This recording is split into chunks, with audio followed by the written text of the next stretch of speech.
모두의 한국사 김범석입니다. 이 시간에는 우리나라 역대 대통령을 정리하는 그런 시간을 갖도록 하겠습니다. 그동안 고구려, 백제, 신라, 또 가야, 발해, 또 고구려 시대 왕조, 또 조선 시대 왕 이렇게 해서 우리가 한번 정리해봤죠. 그래서 오늘은 근대편에 와서 우리나라 역대 1948년도 정부 수립 이후 이승만 대통령부터 현재 문재인 대통령까지죠. 그래서 문재인 대통령 현재 대통령은 빼고 해서 한국사 시험에 출제되었던 범위 내까지 해서 간단하게 한번 정리하는 그런 시간을 갖도록 하겠습니다. 자, 한번 이승만 대통령부터 한번 시작을 해보도록 할까요? 자, 이승만 대통령은 우리나라 초대 대통령임은 우리가 다 이미 주지의 사실이고요. 제 초대 대통령이면서 제 3대 대통령까지 역임을 했죠. 물론 말로는 안 좋았죠. 한번 살펴보도록 하겠습니다. 이승만 대통령이 대통령에 취임이 되기 이전 상황을 잠깐 우리가 정리는 해볼 필요성이 있죠. 1945년도 8월 15일 드디어 꿈에 그리던 해방이 되었습니다. 근데 해방이 되었는데 불행하게도 우리나라는 또 외세의 또 그 영향 아래 자주적인 그런 독립을 쟁취를 못했죠. 제2차 세계대전 때 이집트 카이로 회담에서 우리나라의 독립을 최초로 확약이 된 상태에서 그 이후로 뭐 포츠담 선언 또 얄타 회담을 통해서 결국은 일본의 그 패망에 이르기까지 일련의 과정이 있었는데 그런 와중에 이제 이미 이제 일본의 패망은 이제 거의 뭐 눈앞에 와 있고 바로 그 앞전 시기에 이제 우리나라의 상황을 잠깐 이제 언급하다 보면은 언급을 해보자면은 그 여운형이라는 인물이 있죠. 그래서 이제 우리 건국준비위원회를 갖다가 이제 만들어 가지고서 해방 이후 자주 국권의 나라를 만들겠다라는 그런 포부를 가지고서 이제 사전 정비 작업을 했는데 안타깝게도 이제 그러지 못했다고 지금 방금 말씀드렸어요. 결국 우리나라는 8.15 광복과 더불어서 한반도의 분단이 되었다라는 점이죠. 하지만 이거에 관계없이 일단 여운형과 김주식 중도 좌파 우파가 모여서 건국준비위원회를 만들어서 빨리 행동을 하게 된 거죠. 그것이 바로 조선인민공화국을 선포를 한 겁니다. 하지만 한반도의 그 분단으로 인해서 북쪽은 소련 또 남쪽은 미국이 상주하면서 소위 군정 정치가 실시됐죠. 그러면서 조선의 인민공화국 선포가 유명무실화가 되면서 미군은 상해에 있던 우리 임시정부라든가 또 바로 앞전에 얘기했던 조선인민공화국 선포를 갖다가 무시를 하고 미국의 단독적인 군정을 실시하게 됩니다. 자, 이런 와중에 뭐 송진호, 김성수 같은 사람들이 또 움직여서 한국민주당을 결성하게 되죠. 한국민주당을 결성하면서 또 미군정은 또 한국민주당을 이렇게 지지하는 그런 방향으로 틀게 됩니다. 자, 이런 와중에 이런 이 국토 분단과 더불어서 미군정이 실시는 이미 말씀을 드렸고요. 그런 와중에 해방된 그 이후에 12월 달에 모스크바에서 미국, 영국, 소련 모스크바 3국 외상회의가 열리죠. 자, 이 모스크바 3국 외상회의는 이 조선을 어떻게 쓰든지 단독 정부를 이제 빠른 시간 내에 이제 만들려고 하는 그런 취지로 만드는 거였어요. 근데 거기서 나온 그 내용이 결론적인 것은 신탁 통치가 이제 그 결의가 된 거죠. 하지만 이 신탁 통치의 본질은 가능한 한 빠른 시간 내에 대한민국의 단독 정부가 수립이 있는데 이것이 이제 약간 왜곡되게 보도가 돼서 우리나라의 우익과 좌익이 극심하게 이제 대립을 하게 되는 그런 결과를 초래하게 되었고 이것이 오늘날 현재까지 분단의 아픔을 가져오는 결정적인 요인이 되었죠. 이후에 어쨌든 간에 그 미국과 소련이 북한과 남한을 갖다가 이제 거의 그 점령이라는 그 표현을 하고 있는데요. 이제 제가 드리는데 하지만 그 결국은 그 더 깊게 들어갈 필요는 없지만은 이렇게 분단과 또 신탁 통치를 갖다가 강력하게 요구했던 나라는 사실은 미국이었죠. 하지만 우리나라의 그 동아일보에서는 미국은 즉시 독립, 또 소련은 신탁 통치라는 그런 그 반대의 그 기사를 내므로써 우리나라가 내부적으로 더욱 더 혼란스럽게 만드는 그런 또 그 결과를 초래했던 그런 불행한 역사를 우리는 또 꼭 알아야 합니다. 자, 이렇게 해서 결국은 미소 공동회가 이제 열리기로 합의를 보고 그 미소 공동회가 제 1차, 2차에 이르러서 이제 회의를 열게 됩니다. 앞서 말한 바와 마찬가지로 그 소련은 즉시 독립을 요구를 했고 미국은 신탁 통치를 요구했습니다. 미국의 루즈벨트 대통령은 한때는 우리 한국을 최소한 20년 이상은 신탁 통치를 해야 된다라는 그런 말까지 했다 그래요. 그건 상당히 망언이죠. 우리가 일제에 공식적으로 36년간 지배를 받았는데 또 그런 상태에서 최소 20년간 적어도 20년간 신탁 통치를 받아야 한다는 그 말은 우리나라 정서상에 도저히 받아들일 수가 없는 그런 상황이었죠. 자, 1차 미소 공동위원회가 개최가 됐을 때 소련은 이러한 신탁 통치에 합의된 그런 지지 세력 또는 또 지지하는 그런 단체들만 모여서 회의에 참석하게끔 하고 미국은 또 그러지 말고 모든 어떤 그 다양한 의견을 듣는 그런 단체까지도 다 회의에 개최에 포함시키자라는 양쪽의 그 대립된 시각 그러한 대립된 것이 타격을 못 잡고 결렬이 되었었던 것이 바로 제1차 미소 공동위원회였습니다. 자, 이런 와중에 이승만이 이제 대통령 되기 전이죠. 저음에서 다음과 같은 발언을 했죠. 지금 보아하니 미국과 소련이 공동위원회를 열었지만은 이러한 상태로 봐서는 우리나라가 지금 독립커녕은 독립이 아니라 단독 정부는커녕 유야무야 되겠다. 그러니 우리 남한만이라도 정부를 만들어야 된다. 이러한 이야기를 해서 큰 파장을 일으켰습니다. 다시 해서 이승만이 정읍에서 남한만의 단독 정부 수립을 주장한 거죠. 여기에 또 우익 세력들이 적극 또 지지를 하는 그런 모양새가 되다 보니까는 민족운동가인 김구 선생을 비롯한 이런 우익 세력 이런 독립운동가들이 상당히 뭐라 그럴까요? 그걸 좀 충격 내지는 좀 긴장하게 되었죠. 그래서 이승만의 정읍 발언에 충격을 받아서 또는 그런 파장을 받아서 바로 그 좌우 합작 운동이 이제 일어나게 되는 거죠. 그래서 이런 좌우 합작 운동은 초반에는 미국에서 지원을 했어요.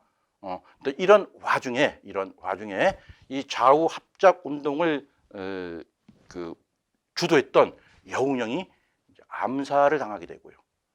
또 그러다 보니까는 이 좌우 합작 운동 서로 그 어떤 그 합의된 내용들이 또 최종적으로 가서 또 결렬이 되는 바람에 결국은 그 주도했던 여운형의 암살로 인해서 그냥 흐지부야되면서 이 좌우 합작위원회가 해산이 되죠. 그러면서 이 조선에 대한 어떤 문제가 해결될 기미가 안 보이기 때문에 결국은 이 한반도 문제를 갖다가 미국에서 유엔으로 이관을 하게 됩니다. 이 유엔이라는 기관은 뭐 아시다시피 국제연맹에서 다시 명칭을 개칭해서 이제 유엔으로 이제 바꿨지만은 거의 미국에 의해서 좌지우지하는 그런 그 영향권에 있었던 그런 단체라고 볼 수가 있겠습니다. 하다 보니까 소련과 북한에서는 이것을 갖다가 이렇게 찬성할 수 있는 그런 또 입장은 아니었던 것 같아요. 하지만 남한만의 단독 선거를 한다는 것은 남북이 그 분단되는 그런 그 위험성을 초래하기 때문에 당연히 반대 움직임이 있죠. 그래서 김구 선생과 김유식 선생을 비롯해서 민족운동 지도자들이 북한을 방문해서 북한의 김일성과 또 주요 인물들과 만나서 남북 협상을 추진하게 됩니다.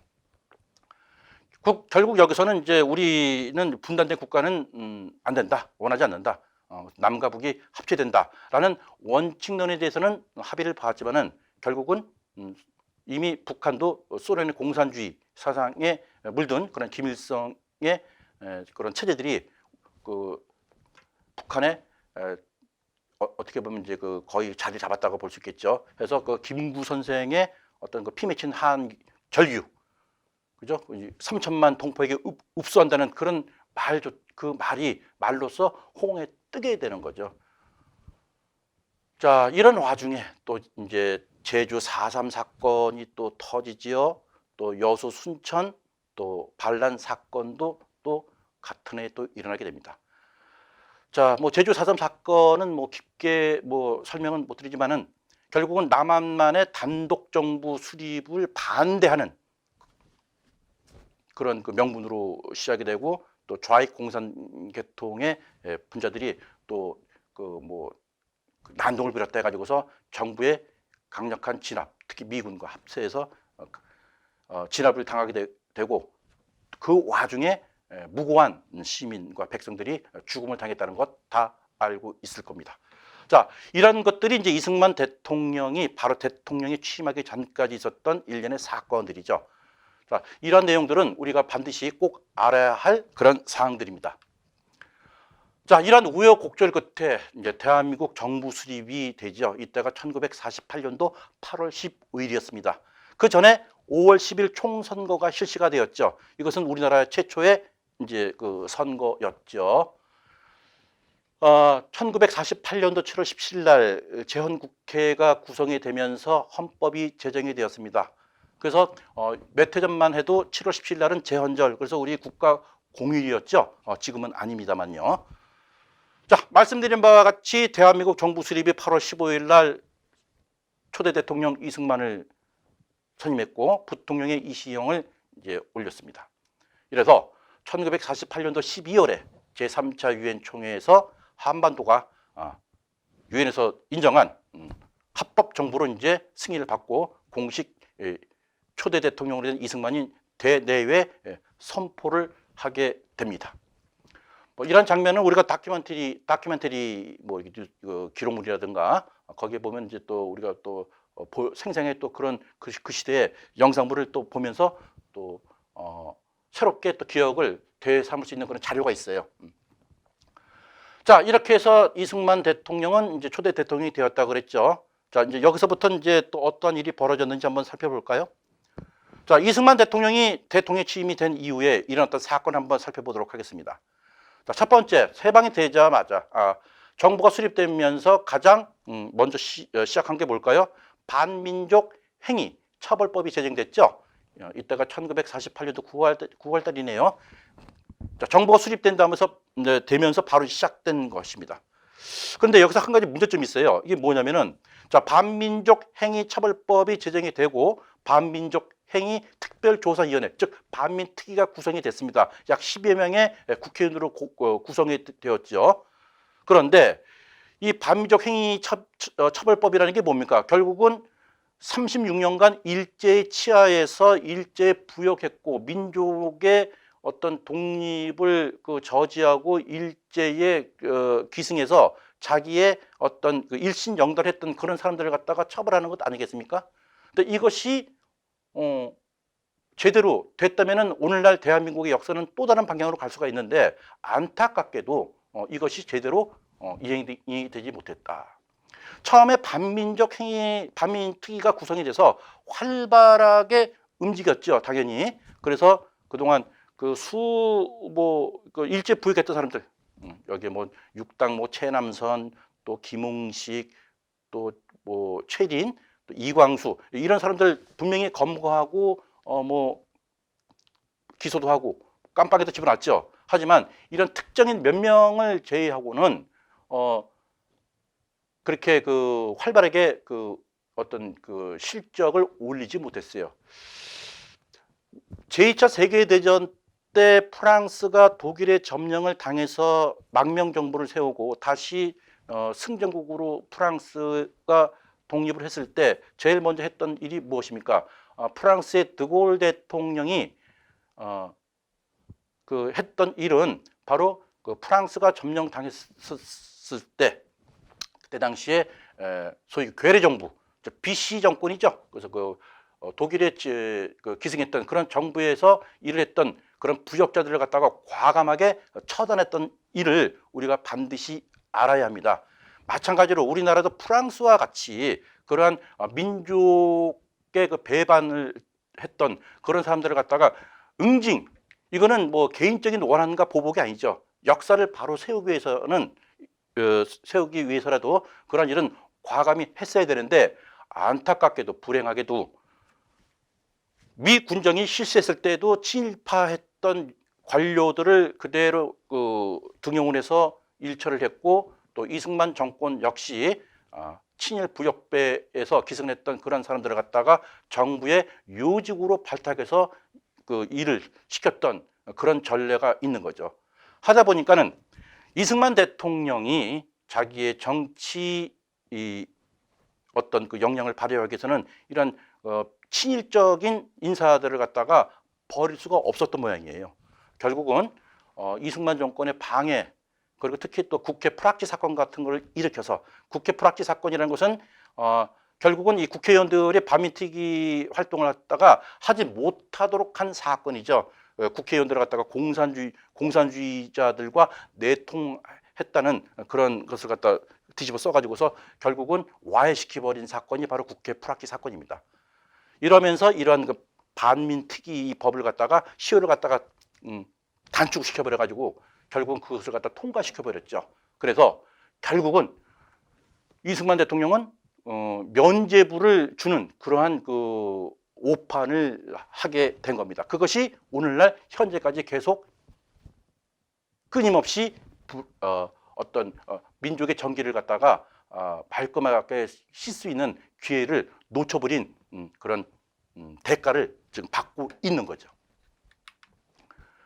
자, 지금 우리 지금 이승만 대통령에 대해서 얘기를 하고 있습니다. 자, 이승만 대통령이 초대 대통령이 된 이후에 이러한 일련의 사건들이 있고, 그 다음엔 또 무엇이 발생이 됐죠? 우리 동족 상전의 비극, 6.25 전쟁이 또 발발이 됐죠. 자, 제1차 세계대전, 제2차 세계대전, 그야말로 전 세계의 그 수천만 명의 그 인명이 살상이 되었고, 했던 그런 엄청난 전쟁이 벌어진 지 얼마 안 돼서 또 6.25 전쟁이 터진 거죠. 자, 이것은 냉전의 격화죠. 자, 공산주의와 또 그 자본주의의 어떤 그 냉전이 결국은 전쟁으로 이제 이것이 터지게 된 거죠. 자, 북한은 이미 그 북한 조선인민공화국을 만들어서 또 소련의 사주를 받고, 또 중국 또한 모택동이 정권을 잡음으로써 공산주의 국가가 수립이 되었죠. 이런 소련과 중국의 지원에 힘입어서 6.25 전쟁을 이제 일으킨 것이 바로 이제 북한입니다.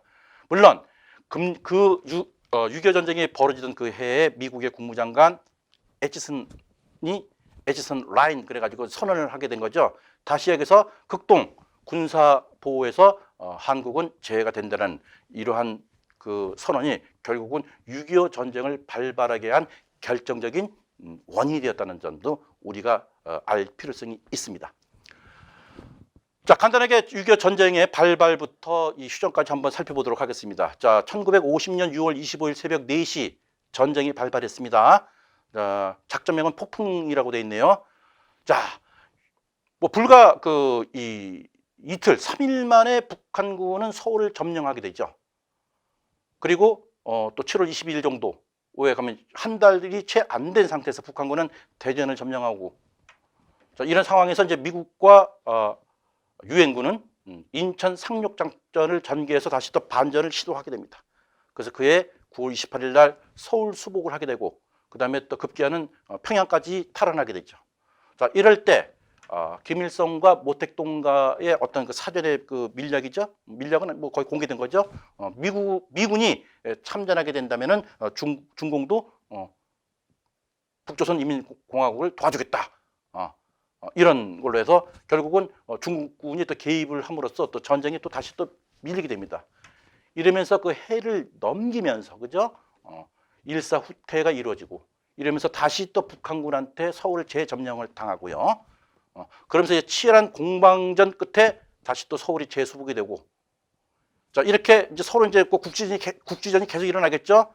이러면서 이제 7월 10일부터 휴전 협상이 시작이 되고 있습니다. 이러면서 결국은 1953년도에 그 휴전 협정이 체결이 되는 거죠. 자, 이승만 대통령은 이때 당시에 어떻게 행동을 했습니까? 북진 통일론을 주장을 했죠. 물론 이때 총사령관인 다글라스 맥어더 장군이 뭐 원자 폭탄까지도 불사하겠다는 그런 발언을 해서 결국은 그 직에서 해임을 당하는 그런 사태도 발생이 되었죠. 자, 미국, 소련, 중국 수뇌부들이 모여서 이 포로 송환 문제만 해결이 되면은 이제 곧 휴전이 체결이 이제 되는 그런 와중에 이승만 대통령은 방공 포로를 석방함으로써 소위 그 휴전 협상에 찬물을 끼얹게 됩니다.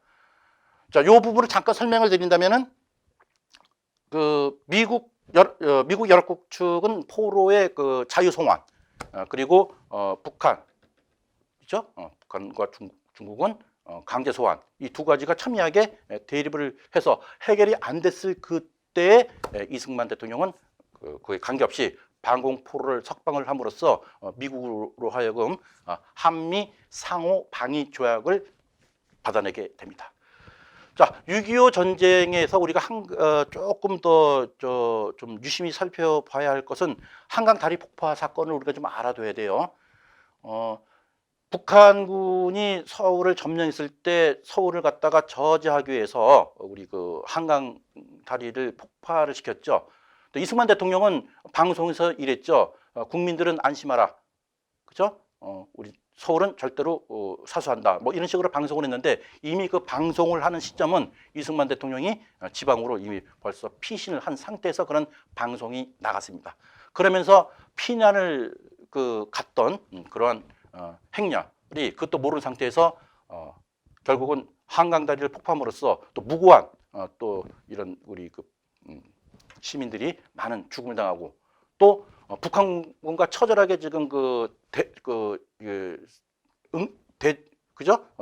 전투를 벌이는 우리 국군들도 결국은 한강다리 폭파를 당함으로써 지원군을 받지 못해서 더더욱 전력이 극강화되는 그런 결과를 초래했다는 점 우리가 꼭 알아야 됩니다.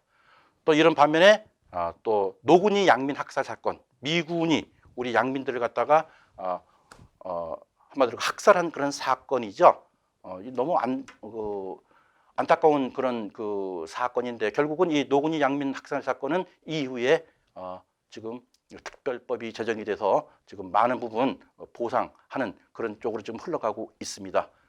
그리고 또 보도연맹 사건도 있죠. 소위 그 보도연맹 사건, 그 좌익자들을 갖다가 감시하는 뭐 그러한 사건인데 피난하면서 그 좌익 사상이 있는 사람들을 갖다가 직결 처분하는 사건.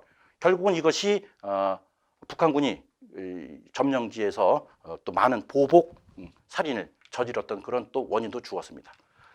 자, 이렇게 6.25 전쟁 이후에 남북은 이제는 반공과 자본주의, 민주주의 이러한 극대극의 이데에 오르기로 가면서 그 적개심은 최고조로 가게 됐습니다. 따라서 이승만 대통령은 철저한 반공, 반북 정책을 추진하면서 북진 통일론을 계속 주장하면서 이것이 자신의 정치의 어떤 국시로 나가게 되는 거죠. 따라서 이때 당시의 평화적인 통일론은 당연히 국가 정책에 반대된다 해가지고 엄청난 탄압을 받게 됩니다. 자, 이승만 정부는 이렇게 해서 장기 집권을 이제 시도하는 그런 이제 시나리오를 펼치게 됩니다.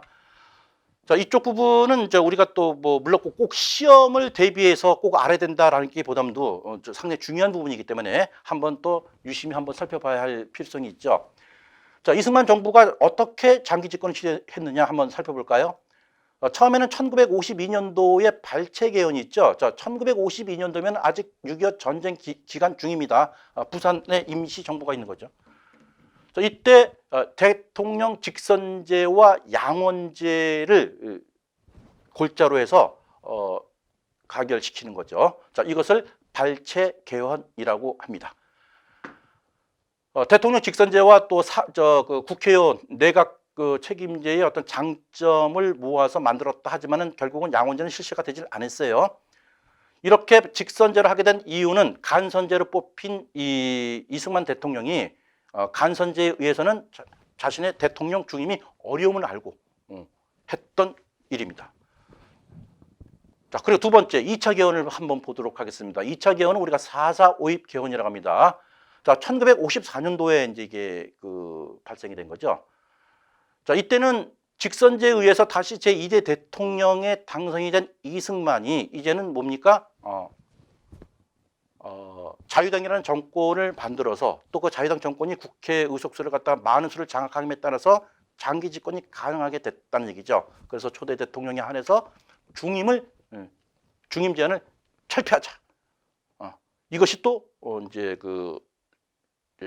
소위 4.4 오입 개헌이죠.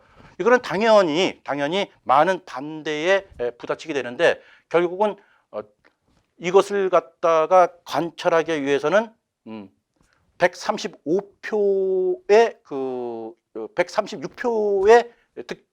가결이 필요한데 135표가 나왔다 해가지고 부결이 되었죠. 하지만은 4.4 오입 제가 수학은 잘 모르지만은 4.4 오입 이게 대입이 되는지 아닌지 모르겠습니다. 하여튼 아주 어거지로 결국은 136명으로 만들어서 이것 또한 가결시키죠. 이것을 4.4 오입 개헌이라고 합니다.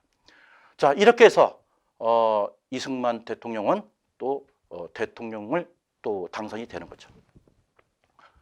이것이 이제 이러면서 제3대 대통령 선거까지 갑니다. 자, 제3대 대통령이면은 이제 1956년도죠. 이때가요. 자, 이때 이승만 대통령은 대통령 선거에서 가장 정적 라이벌이 이제 해공 신익희 선생이 이제 야당의 이제 대통령 후보였는데 그 신익희 선생이 사망하게 되죠. 그러면서 정적이 없는 상태에서 이승만 대통령은 또 자연스럽게 큰 무리 없이 대통령이 당선이 되고 이때 조봉암이라는 이제 인물이 나타나서 이제 진보당을 창설해서 대통령 선거에 이제 출마를 하게 되죠. 자, 근데 의외로 이 조봉암이 득표가 매우 많았던 모양이에요. 그래서 이 조봉암이 차기에 나의 큰 위험에 정적이 될 수 있다라는 그런 팽만감에 결국은 진보당 사건을 만들어서 이 조봉암 씨를 결국은 사형에 이르도록 하죠. 물론 훗날 무죄가 판명이 됐지만은 이때 당시에는 그렇게 했습니다. 이러면서 국가보안법을 개정하고 그리고 또 경향신문을 또 폐간을 시키고 경향신문 같은 경우에는 정부의 많은 부분 쓴소리를 많이 했던 그런 정부의 어쨌든 반정부적인 그런 신문사였어요. 결국은 경향신문도 폐간하게 됩니다. 자, 이러면서 이제 이승만 대통령은 4.19 혁명을 끝으로 해서 자기의 정치 생명을 끝내게 되는 거죠. 자, 제4대 대통령 선거에서 이기붕을 부통령으로 당선시키기 위해서 대대적인 부정선거를 자행하게 됩니다. 이것이 3.15 부정선거죠. 자, 이 3.15 부정선거에서 이런 전개를 한번 살펴볼 수가 있어요. 이때 당시는 어떻게 쓰든지 이기붕을 갖다가 부통령을 당선시키기 위해서는 수단과 방법을 가리지 말아라 해서 이제 벌어진 일이죠. 자, 마산에서 3.15 부정선거 규탄 시위가 발생하면서 4월 11일 날 마산시 때 행방불명됐던 마산상고 학생이죠. 1학년 김주열 군이 바닷가에서 체일탄이 등이 박힌 상태에서 시신이 떠오른 것이 발견이 됐죠. 이것이 4.19 혁명의 큰 도화선이 됐습니다. 자, 이런 이후에 서울에서 대학생들이 시위를 전개하고 또 여기서 경찰들은 무차별 총격으로 사상자가 발생하고 이것이 바로 피해 이제 화요일인가요? 계엄령 이때 이제 계엄령을 선포한 날이 바로 4월 19일이에요. 자, 이렇게 제자들이 린치를 당하고 폭행을 당하고 또 총격으로 사상자 발생하니까는 서울 지역 대학 교수들이 프레카드 현수막을 들고서 나가죠. 학생들의 피해 보답하라라는 그런 구호를 내면서 이제 시위에 참여하게 됩니다. 결국은 이승만은 국민이 원한다면 이라는 말 한마디로 해서 하야를 선언하고 하와이로 망명을 하고 하와이에서 죽음을 맞이하게 됩니다. 초대 대통령으로서 매우 불행한 거죠. 자, 이때 이렇게 해서 이제 끝내도록 하고요. 이승만 대통령 시기에 있었던 또 경제 부분을 한번 살펴보도록 하겠습니다. 자, 이때 당시에 농지 개혁이 단행됐죠. 자, 농민들의 토지 소유가 엄청 희망적이었죠. 그래서 이미 북한은 무상몰수, 무상분배라는 정책을 실시해서 북한에는 토지개혁이 실시됐고, 이러면서 1949년에 농지개혁법이 이제 제정이 되었지만은 여러 가지 뭐 경제적인 여건이 안 돼가지고 실시를 안 하다가 6.25가 터지는 그 해에 계획을 실시했어요. 이때 농지개혁법의 그 실시 내용은 유상 매수, 유상 분배 원칙이었습니다. 일단 농지에 한 개인이 찾을 수 있는 그런 그 면적은 3정보 이내로 토지 소유를 제한했고요. 또 지주에게는 유가증권으로 보상을 하고, 농민은 평년적의 150%를 5년간 분할 상환하는 거죠. 그러니까 매년 30%씩 분할 상환하는 조건으로 그 땅을 이제 분배를 해준 거죠. 그래서 다수 농민이 자작농으로 전환한 것은 맞습니다. 그리고 그동안 전통적으로 지켜왔던 지주 중심의 토지 소유제가 폐지가 됐고요. 자, 이런 것들이 이제 농민 중심의 근대적 토지 소유 확립이 된 것도 맞고, 여러 가지 이제 그 변화는 있었지만은 이미 법은 제정해놓고 실시는 그 다음에 했기 때문에 그 공백 기간에 이미 기존에 가지고 있었던 많은 땅을 가지고 있었던 지주들이 토지를 사전에 처분함으로써 사실상 실질적으로 농민들이 그 토지를 갖다가 많이 그 확보를 못했다라는 점도 우리가 아울러 좀 알고 있어야 됩니다. 자, 6.25 전쟁이 터진 이후에 우리나라는 많은 부분에서 그 혼란스러웠죠. 일단은 전쟁이 터졌기 때문에, 그죠? 전쟁이 터졌기 때문에 뭐 국가의 모든 그 약 한 70% 이상이 다 파괴가 되었고요, 그죠? 하다 보니까 경제적으로 혼란돼서 이때 미국으로부터 많은 지원을 받았죠. 주로 이제 그 먹는 설탕, 밀가루, 면방직, 농산물 이런 것들이 이제 지원을 받아서 어떤 생계에는 유지가 됐죠. 이러면서 삼백 산업이 이제 발달이 됐습니다. 자, 이러다가 이제 미국이 한국에 이제 그동안 무상 원조를 해줬는데 이것이 이제 1950년대 후반에 가서 유상차관으로 바뀌면서 경제가 이제 성장률이 급락을 하게 되는 거죠. 그동안 무상으로 받았지만 이제부터는 돈은 꿔주되 돈을 갚아라 하니까는 이제 큰 영향을 받게 된 겁니다. 자, 이렇게 해서 이승만 대통령의 어떤 그 정치적인 것, 그다음에 경제적인 걸 갖다가 조금 길었지만은 설명을 드렸습니다. 자, 이쪽 제가 설명드린 부분은 한국사 시험에서도 많이 나오는 부분이기 때문에 우리 공부하시는 수험생 또는 학생들께서는 다시 한번 잘 정리를 해 주시면 좋을 것 같습니다. 자, 4대 대통령. 자, 윤보선 대통령이 있죠. 자, 윤보선 대통령은 사실상은 실권을 가진 대통령은 아니었죠. 4.19 혁명이 이제 끝나고 벌어지고 이때 허정의 그 과도 정부가 생겼죠. 그래서 과도 정부가 생기면서 구성이 되면서 헌법이 개정이 됩니다. 이때가 제3차 개헌이었죠. 이때는 내각 책임제 그리고 양원제 의회가 이제 채택이 됐고, 그다음에 대통령은 이제 간선제로 이제 하는 것으로 이제 헌법이 개정이 되었습니다. 이렇게 해서 총선거를 벌이기 이제 총선거를 실시해서 민주당이 압승을 하게 됩니다. 그래서 국회에서는 대통령의 윤보선 그리고 국무총리의 장면을 선출하게 되죠. 여기서 핵심은 윤보선은 제4대 대통령이었지만 실질적으로는 내각 책임제여서 실권자는 장면에게 있었다라는 것을 좀 알아둘 필요성이 있겠죠. 자, 이때가 이제 제4공화국이었 이제 이때가 이제 제4대 이제 윤보선 대통령 시절이었는데요. 이때 제1공화국 부패 인사를 처벌하기 위한 소급 특별법도 제정이 되고, 또 국토 건설 사업도 추진이 되고, 또 경제개발 5개년 계획안도 마련을 했죠. 하지만 이제 그동안 어떤 독재에 억눌려 왔던 이런 시민들의 어떤 자유 분출들이 막 이제 이렇게 바깥으로 분출이 돼 가지고서 치안 쪽으로 상당히 좀 어수선했던 것도 사실이죠. 또 이런 와중에 또 평화 통일 또 문제가 이제 벌어지고 대학생들이 북으로 가자, 남으로 오라, 막 이런 여러 가지 운동을 벌였는데, 이러한 평화 통일 운동에 대해서 이 장면 정부는 매우 소극적이었다는 점. 그리고 또 당초 공약했던 뭐 부정선거 책임자라든가 또 부정축제자 이러한 그 처벌자에 대해서는 상당히 미온적으로 대처했다는 점, 그리고 또한 압승을 얻었던 그 민주당의 구파와 신파, 윤보성과 또 장면의 어떤 분열로 인해서 결국은 이 장면 정부는 1년도 못 넘기고 9개월 만에 붕괴가 돼버리는 거죠.